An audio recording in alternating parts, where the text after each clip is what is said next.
हरि ओम् नमः सर्वेभ्यः। अद्य व्याकरणशास्त्रप्रवेशकक्षायाः 28तमं दिनं।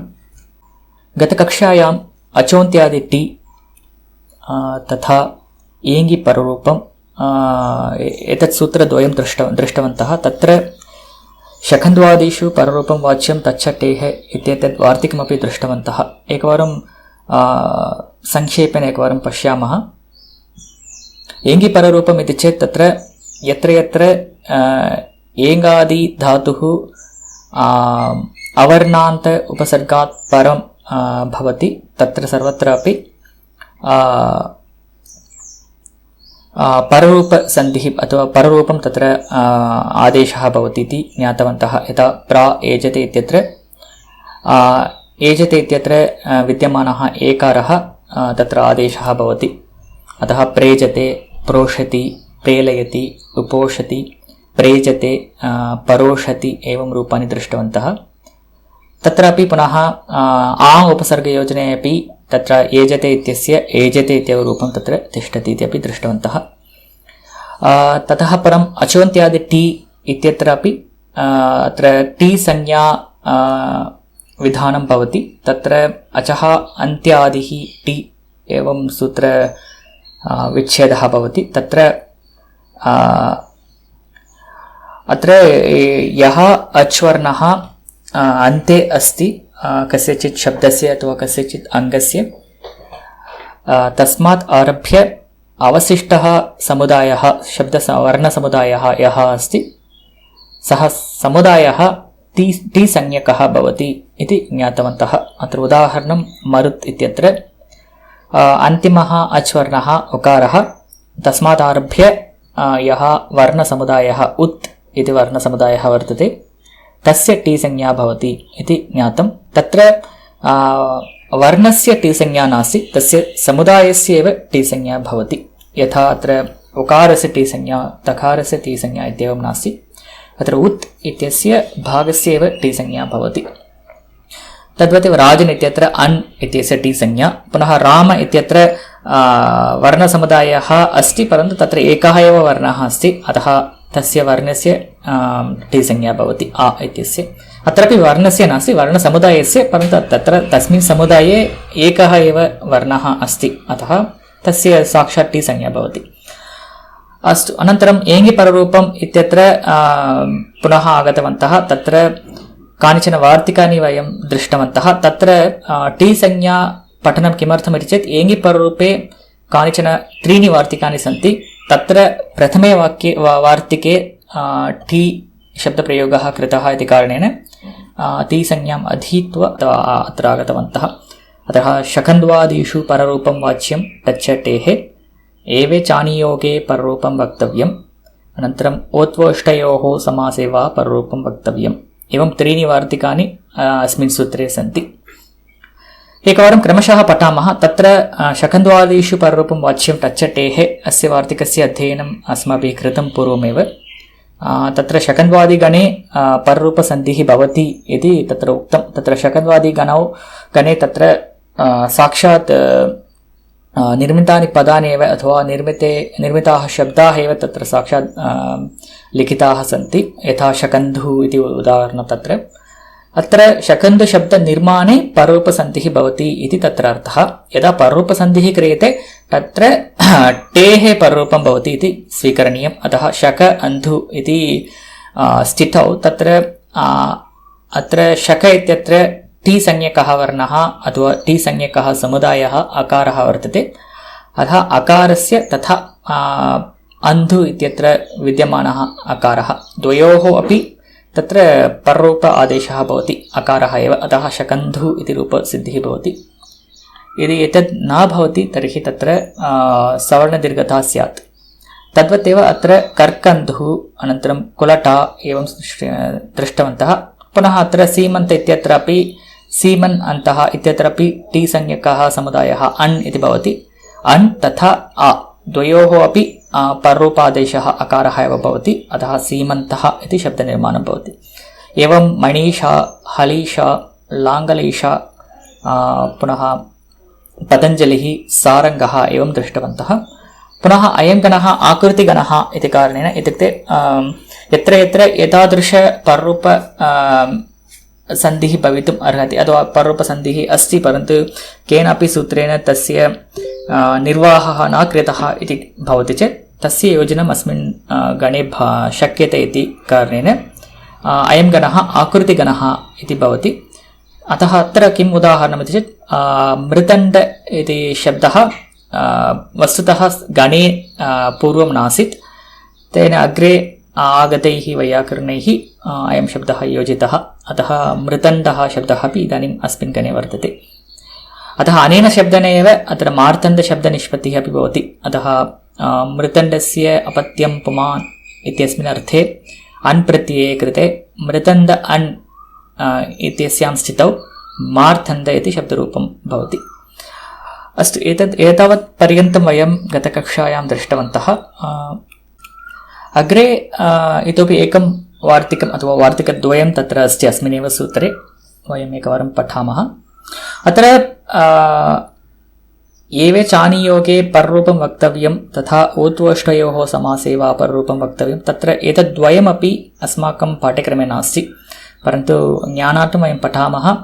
परन्तु शकन्वादिषु पररूपं वाच्यं तच्च टेः एतद् वार्तिकम् अस्माकं पुस्तके वर्तते। अस्तु, इदानीं एवे चानियोगे पररूपं वक्तव्यम्। अत्र एव इति शब्दं वयं जानीमः, बालकः एव करोति, तत्र एव शब्दः वर्तते। अत्र यत्र यत्र एव शब्दः अनियोग अर्थे प्रयुज्यते तत्र सर्वत्र अपि पररूपसन्धिः भवति इति तत्र अर्थः। अत्र कथम् इति चेत् उदाहरणम् एकं अतः सीता एव आगच्छति इति स्वीकुर्मः चेत् सीता एव, अत्र सीता एव आगच्छति, अन्या कापि तत्र न आगच्छति इति अर्थः। अत्र अवधारणार्थः भवति। अत्र अवधारणार्थः इति चेत् अत्र नियोगार्थः इति, अत्र नियोगः इति चेत् अवधारणम् इत्येव अर्थः। अतः यत्र अवधारणार्थे एव शब्दप्रयोगः क्रियते, यथा सीता एव आगच्छति इति एवं, तत्र वस्तुतः कः सन्धिः भवति, वृद्धिसन्धिः भवति। यथा सीतैव आगच्छति इति प्रयोगः भवति, एवं सीतैव प्रयोगः भवति। परन्तु यत्र एव शब्दः अनियोग अर्थे प्रयुज्यते तत्र पररूपसन्धिः भवति। अत्र एव शब्दस्य कः अर्थः, अवधारणम् इति अर्थः, सीता एव इति अर्थः। परन्तु तस्य अन्यः अपि अर्थः अस्ति, अनवधारणार्थे एव शब्दः प्रयुज्यते चेत् तत्र पररूपसन्धिः। अत्र उदाहरणम् एकं पश्यामः। अत्र क्व एव इत्यत्र क्वेव इति प्रयोगः किमर्थमिति चेत् अत्र विद्यमानः एव शब्दः अनियोगार्थे प्रयुक्तः वर्तते। कः अर्थः इति चेत् क्वेव इत्युक्ते कुत्रापि नास्ति इति अर्थः। अत्र पूर्वं तत्र कः अर्थः आसीत्, बालकः एव गच्छति इत्युक्ते बालकः एव गच्छति, अन्यः न गच्छति इति अर्थः। अत्र अवधारणं भवति बालके, परन्तु अत्र सः एव शब्दः अनवधारणे भवति, अत्र कुत्रापि नास्ति इति अर्थः भवति। तत्र एतादृश एव प्रयोगे पररूपसन्धिः भवति। अत्र क्वैव इति वृद्धिसन्धिः न भवति, क्वेव इति क्व एव इत्यत्र एकारः परवर्णः अस्ति, अतः सः एव वर्णः उभयोः अपि आदेशः भवति, अतः क्वेव इति रूपं भवति। तद्वत् एव इह एव इत्यत्रापि इहेव इति भवति। अत्रापि इह इत्युक्ते अत्र इति अर्थः, अत्रैव इति न अर्थः, अत्र अद्यैव इति भवति। अतः अद्य एव इति नास्ति, यदि अद्यैव इति अवधारणं कुर्मः, अद्यैव सः आगमिष्यति, तत्र वृद्धिसन्धिः भवति अद्यैव इति। परन्तु एतादृशप्रयोगः अस्माकं भाषायां नास्ति, न दृश्यते। वयं यः प्रयोगः अस्माभिः क्रियते इदानीम् एव प्रयोगः, तत्र सर्वत्रापि अवधारणार्थे एव प्रयोगः क्रियते, अनवधारणार्थे एव प्रयोगः न क्रियते। परन्तु एतदपि ज्ञातव्यम्, अत्र अनवधारणार्थे अपि एव प्रयोगः वर्तते इति। अस्तु अग्रे अनियोगे किम् इत्युक्ते एव प्रयोगे इत्युक्ते अवधारणार्थे कथं भवति चेत् तत्र वृद्धिसन्धिः एव भवति यथा तव एव इत्यत्र तवैव इति रूपम् अत्र वृद्धिसन्धिः एव भवति अत्र लघुविषयः एव इदानीम् अग्रिमं वार्तिकं पठामः अग्रे ओत्वोष्टयोः समासे वा पररूपं वक्तव्यम् इति एकं वार्तिकं तत्र ओतुः ओष्ठः एवं पदद्वयं तत्र वर्तते ओतुः ओष्ठः इति पदद्वयं तत्र वर्तते यत्र यत्र इमे द्वे पदे समासेषु भवति उत्तरपदरूपेण यदि पूर्वरूपं भवति चेत् तत्र ओकारः मध्ये न भवति ओकारः परवर्णः न भवति अतः उत्तरपदत्वेन यत्र यत्र ओतुशब्दः ओष्ठशब्दः भवति तत्र सर्वत्र अपि विकल्पेन पररूपसन्धिः भवति विकल्पेन पररूपादेशः भवति इति तत्र अर्थः अत्र ओतु इत्युक्ते तत्र मार्जारः इति अर्थः कैट् ओष्ठः इत्युक्ते लिप्स् लिप् इति ओष्ठौ इत्युक्ते टु लिप्स् अत्र उदाहरणं पश्यामः अत्र समासेषु एव यत्र इमौ द्वौ शब्दौ उत्तरपदत्वेन भवतः तत्रैव पररूपेकादेशः भवति अत्र उदाहरणमेकं पश्यामः अत्र स्थूलः च असौ ओतुः च इत्यस्मिन् अर्थे इत्युक्ते स्थूलः मार्जारः इति अर्थः तस्मिन् अर्थे यदि कर्मधारयसमासं तत्पुरुषसमासं करिष्यामः तत्र रूपद्वयं भवति यतः एतद् वार्तिकं विकल्पेन भवति इति कारणेन पररूपादेशः अपि भवति तथा तत्र वृद्ध्यादेशः अपि भवति अतः स्थूलौतुः स्थूलौतुः एवं रूपद्वयं भवति पुनः अत्र बिम्बौष्ठी तथा बिम्बोष्ठी एवमपि तत्र रूपद्वयं भवति बिम्ब इत्युक्ते तत्र किञ्चित् फलं वर्तते तस्य वर्णः रक्तवर्णः भवति रक्तवर्णफलमेकं भवति बिम्बोष्ठी इति चेत् तत्र रक्तवर्णे ओष्ठः अस्ति इति अर्थः अतः बिम्बौष्ठी बिम्बोष्ठी इति एवं तत्रापि रूपद्वयं भवति बिम्बौष्ठी इत्यत्र वृद्धिसन्धिः पुनः बिम्बोष्ठी इत्यत्र पररूपसन्धिः पुनः अत्र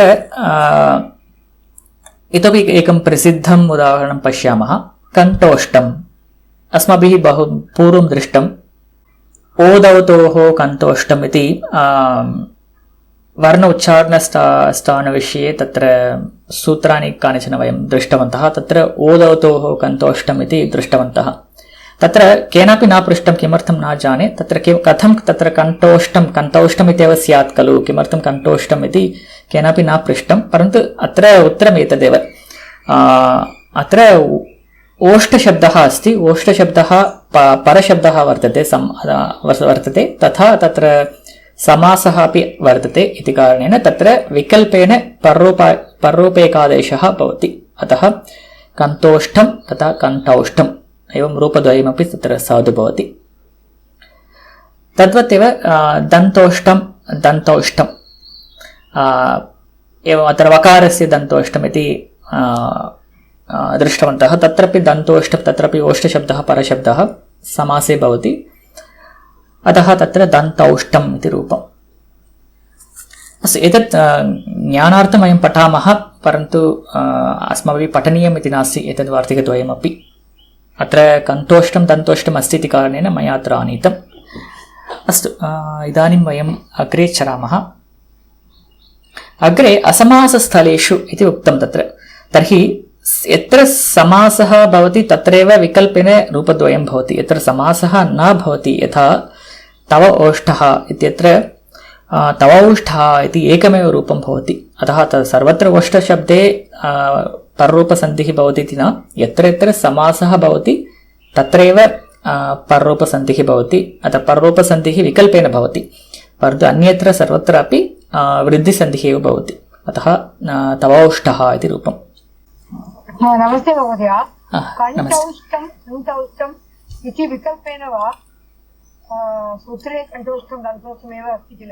आम्, तत्र विकल्पेन कन्तौष्ठमपि इति साधुपदं भवति, परन्तु सूत्रे वयं पठामः कण्ठौष्ठमेव खलु? आम् आम् आम्, सूत्रे कण्ठौष्ठम् इति अस्ति। अस्तु, धन्यवादः। भवान् अत्र द्वितीयपदम् इहेव अस्ति किल? आम्, किन्तु तवैव एव इहेव अपि इहैव वक्तव्यं किल? न न न, तत्र अर्थानुगुणं भवति। यत्र इहैव इत्यत्र अवधारणार्थः भवति तत्र इहैव इति भवति, यत्र अनवधारणे एव शब्दः भवति तत्र इहैव इति भवति। If the meaning is only or certainly, then we will use vriddhi sandhi like tavaiva, like ihaiva. But if the meaning is not only or certainly, then ihaiva. Oh, धन्यवादः। अस्तु, तर्हि कुत्र कः अर्थः? एकवारं कोशं पश्यन्तु। एव शब्दस्य अनेक अर्थाः सन्ति। एकवारं कोशं दृष्ट्वा कुत्र कुत्र एव शब्दः प्रयुक्तः वर्तते इत्यपि पश्यन्तु एकवारम्। अत्र अनियोगे किम् इत्युक्ते तत्र तवैव अस्ति, उपरि अपि अनियोगप्रयोगे पररूपं तत्रापि तत्र प्ररूपमस्ति, किन्तु अधोभागे तवैव तत्र पररूपं नास्ति। आम्, पररूपं नास्ति। द्वयमपि कथम् अनियोगप्रयोगः भवति? न न न, उपरि अनियोगप्रयोगे एकम् उदाहरणम्। अतः अत्र सूत्रे किमर्थम् अनियोगः पदं वर्तते इति चेत् तत्र counter example is the bottom. अनियोगे किम्, just a style of commentary. अनियोगे किम् इत्युक्ते किमर्थम् अनियोगशब्दः सूत्रे वर्तते, किमर्थम् इत्युक्ते तवैव इत्यत्र पररूपं न भवति इति सूचयितुम् अनियोगशब्दः तत्र अस्ति इति अर्थः। अस्तु, अधोभागे तर्हि नियोगप्रयोगे इति नियोगप्रयोगे इति वक्तव्यम्, अथवा अनियोगे किम् इति वदामः चेत् तत्रापि समानः अर्थः। अस्तु अस्तु, धन्यवादः। वयम् अग्रिमकक्षायां मिलिष्यामः।